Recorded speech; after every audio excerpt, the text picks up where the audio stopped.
Fellow explorers, thanks for joining us again and welcome back to another exciting and informative video on our YouTube channel. If you are joining us for the first time, we want to thank you for watching. In this episode, I will be diving into the reason why Niger crisis began in Libya. More importantly, I will be looking at why decades after NATO's intervention in Libya, the people across the Sahel are still left picking up pieces. I will encourage you to watch this video to the end because we shall be looking into geopolitics, dive into perspective, more analytical information, and the reason why the United States of America and Europe has caused inconveniences to the people of Libya. So without any much delay, let's just dive straight into it. As we prepare to dive into perspective to analyze the situation in Libya, it will be nice for us to go back memory lane on how it all happened. The Ugandan president, Yoweri Museveni, once said this with regards to the situation in Libya. Occasion, I didn't go that time. These excellencies, this one here, Jacob Zuma, and the others, I was not there, but my minister was among them. They entered a plane in Nouakchott in his place. They were going to Libya to mediate. And they were told by NATO to go back. Yes. Said, you go back. Yes, he's here. If I'm telling lies,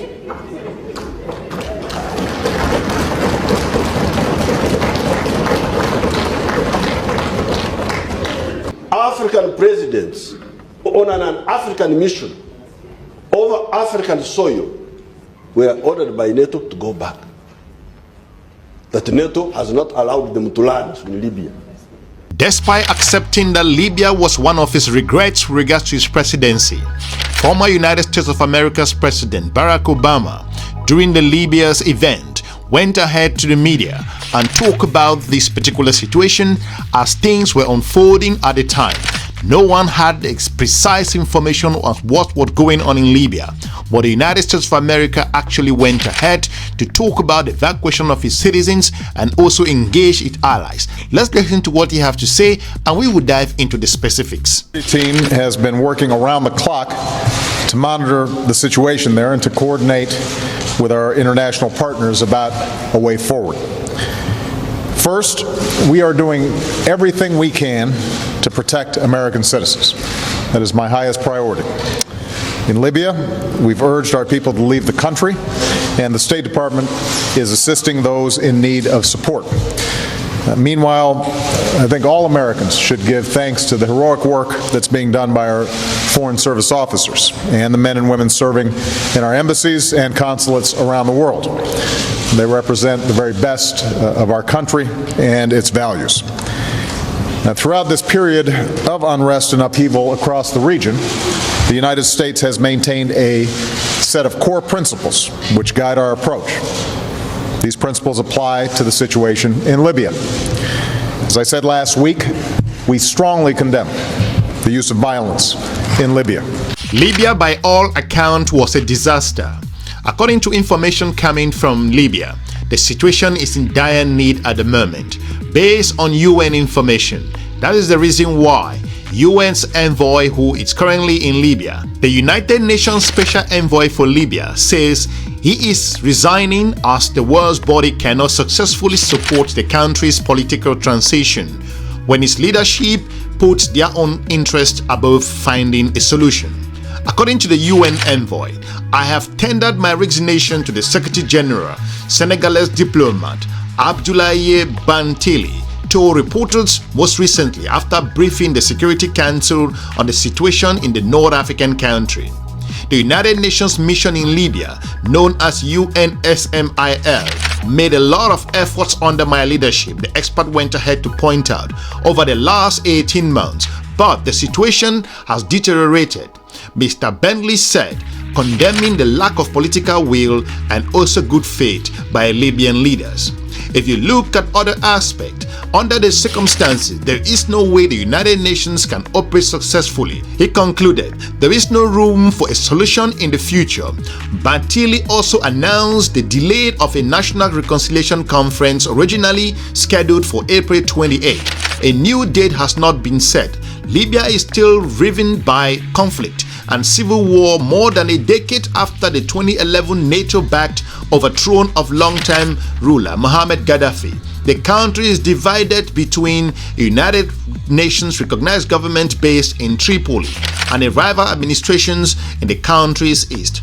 As he tenders his resignation, the UN envoy painted this picture with regards to Libya. I have the honor of presenting my briefing this morning to the Security Council about the situation in Libya. UNSMIL has made a lot of efforts under my leadership over the last 18 months. We have extensively interacted with all Libyans. They welcomed me as a brother, and we worked together from all sides in a very inclusive manner. However, we have seen that over the last months, particularly, the situation has deteriorated in Libya on account of two major factors.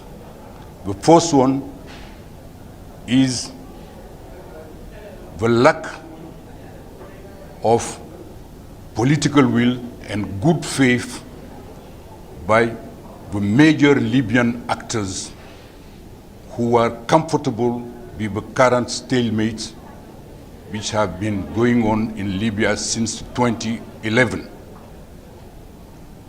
The second factor is the emerging international dynamic and regional dynamics. Libya is today a battleground.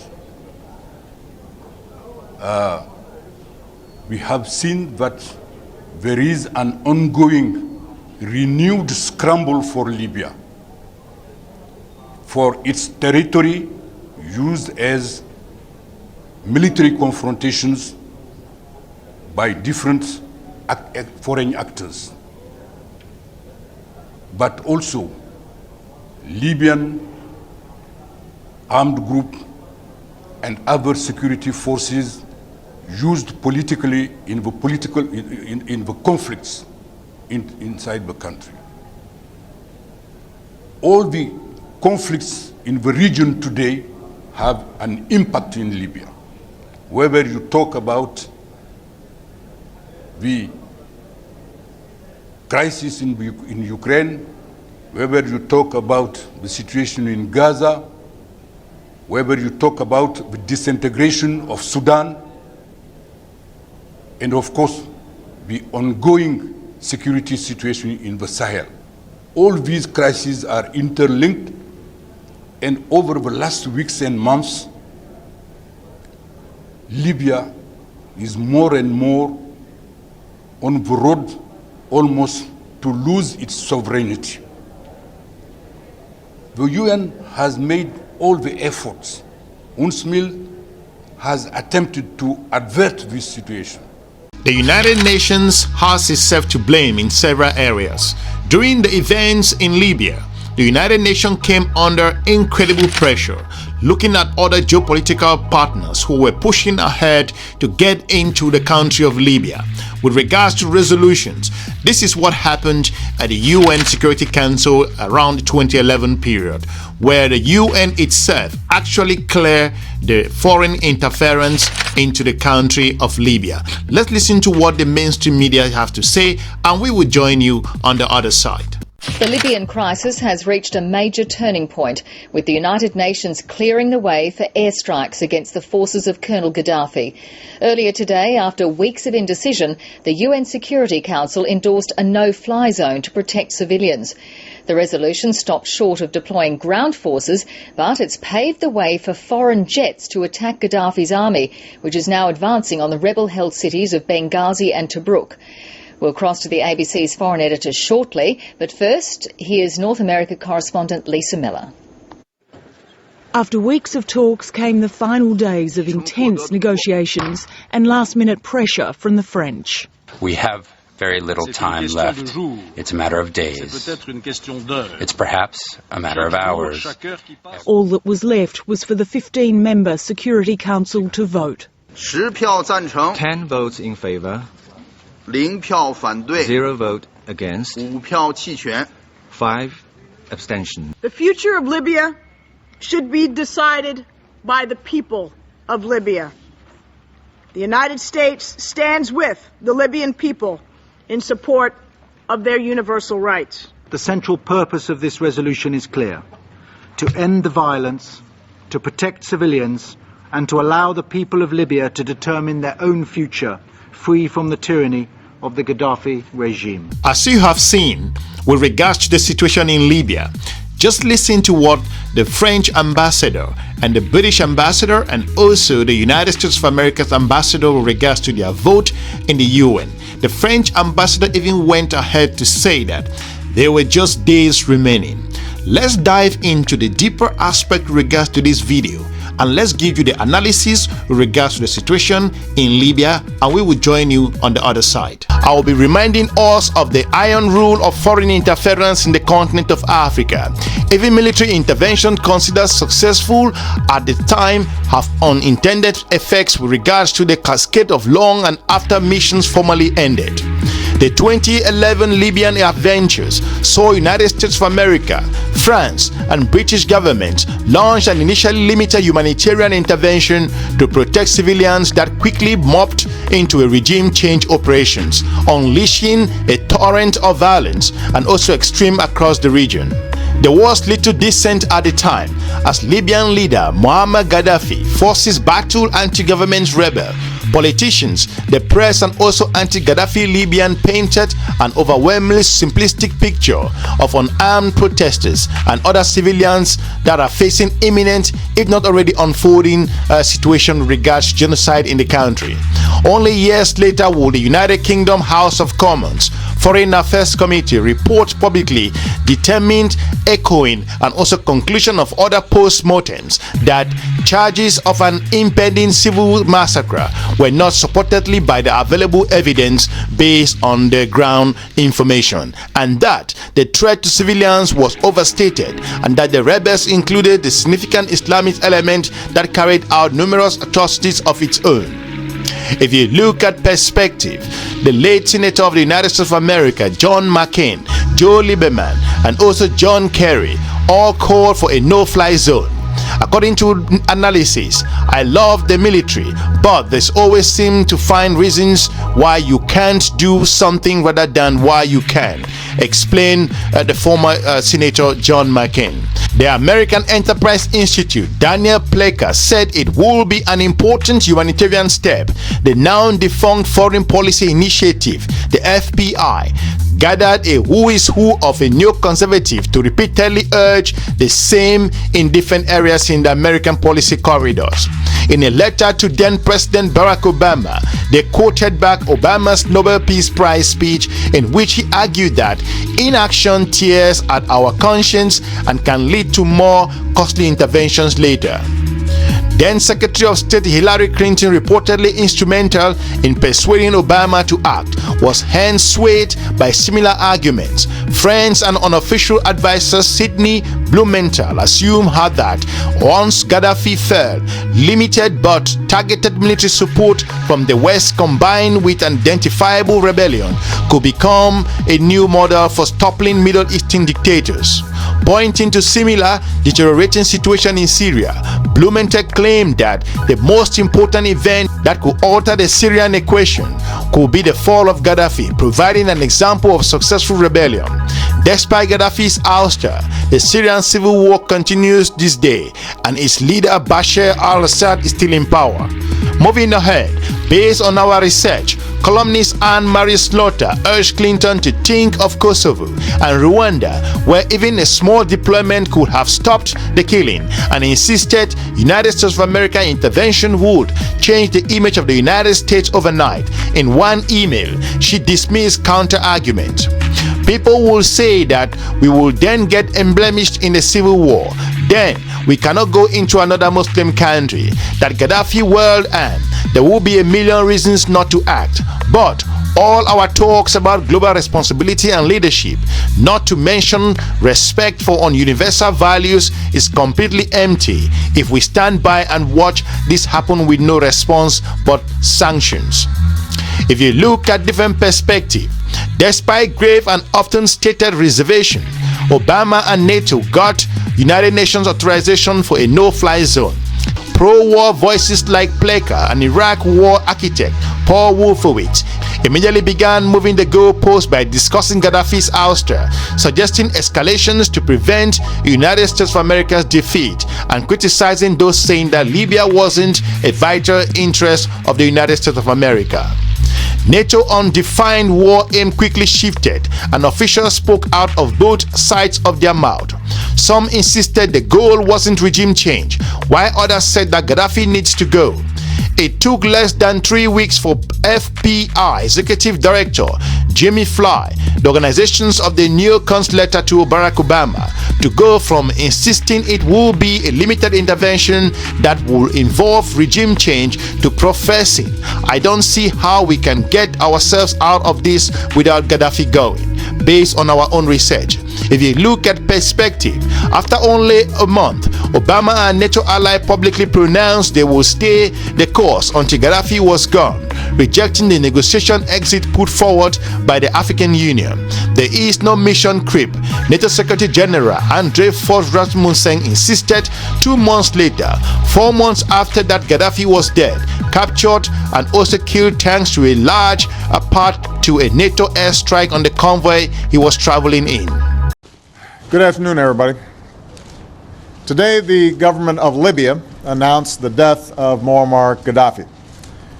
This marks the end of a long and painful chapter for the people of Libya, who now have the opportunity to determine their own destiny in a new and democratic Libya.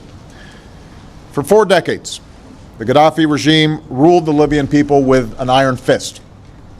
Basic human rights were denied. Innocent civilians were detained, beaten, and killed, and Libya's wealth was squandered. The enormous potential of the Libyan people was held back, and terror was used as a political weapon. Today, we can definitively say that the Gaddafi regime has come to an end. The last major regime strongholds have fallen. The new government is consolidating the control over the country, and one of the world's longest-serving dictators is no more. 1 year ago, the notion of a free Libya seemed impossible. But then the Libyan people rose up and demanded their rights. And when Gaddafi and his forces started going city to city, town by town, to brutalize men, women, and children, the world refused to stand idly by. Faced with the potential of mass atrocities and a call for help from the Libyan people, the United States and our friends and allies stopped Gaddafi's forces in their tracks. A coalition that included the United States, NATO, and Arab nations persevered through the summer to protect Libyan civilians. And meanwhile, the courageous Libyan people fought for their own future and broke the back of the regime. So this is a momentous day in the history of Libya. The dark shadow of tyranny has been lifted, and with this enormous promise, the Libyan people now have a great responsibility to build an inclusive and tolerant and democratic Libya that stands as the ultimate rebuke to Gaddafi's dictatorship. We look forward to the announcement of the country's liberation, the quick formation of an interim government, and a stable transition to Libya's first free and fair elections. As geopolitics plays on, that particular event was considered a triumph.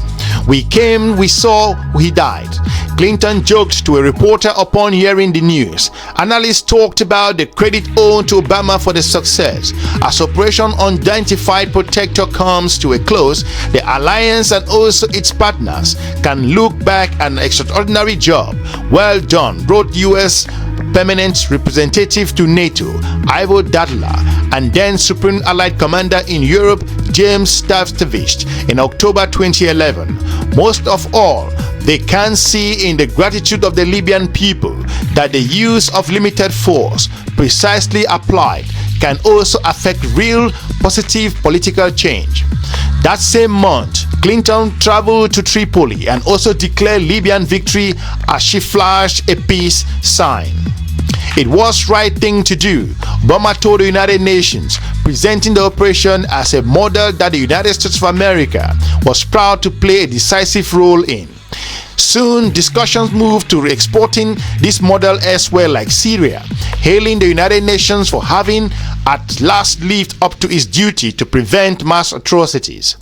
Then Human Rights Watch Executive Director Kenneth Roth called to extend the human rights principle embraced for Libya to other people in need, citing other parts of the Middle East, the Ivory Coast, and also Myanmar, including Sri Lanka. If you look at the strategic option, others disagree. Libya has become the mandate of responsibility to protect. A bad name, complaining Indian United Nations Ambassador Handip Singh Puri, echoing the sentiments of other diplomats angry that the United Nations mandate for protecting civilians had been stretched to regime change. It soon became clear why Gaddafi's toppling not only led hundreds of Tuareg mercenaries under his employ to return to nearby Mali, but also caused an exodus of weapons from the country, leading Tuareg separatists to team up with jihadist group and launch an armed rebellion in the country. Soon, that violence triggered its own coup and separate French military interventions in Mali, which quickly became a sprawling Sahel-wide mission that only ended 9 years later, with the situation by some account worse than it started. According to the United Nations High Commission for Refugees, the majority of the more than 400,000 refugees in the Central Sub-Sahel region were also there because of the violence in Mali at the time. Mali was far from alone. Thanks to its plentiful and unsecured weapon depots, Libya became what United Kingdom intelligence labeled the Tesco of illegal arms trafficking, referring to British supermarket chain. Gaddafi ousted opened the floodgates for widespread extremism mayhem across the Sahel region. Retired senior foreign service officer Mark Wetling wrote in 2020, based on our research, as diplomats continue to analyze the changes in Libya, according to experts, things are scarcely better in liberated Libya today. The resulting power vacuum produced exactly what Iraq war critics predicted, a protracted and also forever closing to reenactment or a civil war involving rival governments. Libya, nearly 900,000 needed humanitarian assistance, half of them women and children, and the country had become a lucrative hotspot for slave trading. Today, Libya is unambiguously worse off than before NATO intervention. Ranked 53rd in the world and first in Africa by the 2010 United Nations Human Development Index, the country had dropped 15th place by 2019. Everything from gross domestic product per capita and the number of fully functioning healthcare facilities to access to clean water and also electricity sharply declined. Far from improving the United States standing in the Middle East, most of the Arab world opposed the United Nations and also NATO operations by early 2012. Only 5 years later, Clinton, once eager to claim credit, distanced herself from the decision to intervene. It didn't work, Obama admitted bluntly as he prepared to leave office, publicly deeming the country a mess and privately a shit show. As his 2 terms wind down, President Obama is reflecting on the past 8 years in the White House. Speaking with Fox Network anchor Chris Wallace, he was asked what he considers his worst mistake as president. Probably failing to plan for the day after what I think was the right thing to do in intervening in Libya. President's referring there to the capture of Libyan leader Muammar Gaddafi. Although President Obama says he thinks the intervention went as well as it could have, he views Libya today as a mess.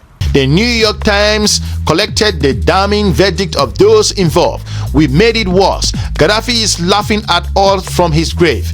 By God, if we can succeed here, it will really make one think about embarking on those kinds of efforts. Libya offers numerous cautionary tales about well-meaningful United States of America military interventions, from the way they rapidly escalate beyond their initial goals and also limited nature, to their punch part and also patient for unforeseen knock-on effects that are hard to control and also snowball disastrously. As Obama's success in the country now threatened to spark regional war in Niger that could even drag the United States into the fighting, it should remind us that the consequences of military action and rejection of negotiation solution last much longer than a look very different years after the initial period on triumphalism. If you look at different perspectives with regards to NATO's intervention in Libya, the Libyan people will not forget that particular incident and how the intervention of a foreign force has destabilized the country until today. We all shall be looking at how Libya picks up itself with regards to this challenging time in the country's history. We want to thank you for watching. Hopefully we've informed you with regards to why the Niger crisis began in Libya. We want to thank you for watching. Leave us a comment and let us know what you think with regards to NATO's intervention in Libya at the time, and why do you think that those particular intervention could cause a rift with regards to geopolitical events in the continent of Africa and the global community. We want to thank you for watching. We're looking forward to meeting you soon in our next episode. Have a good day. Bye-bye.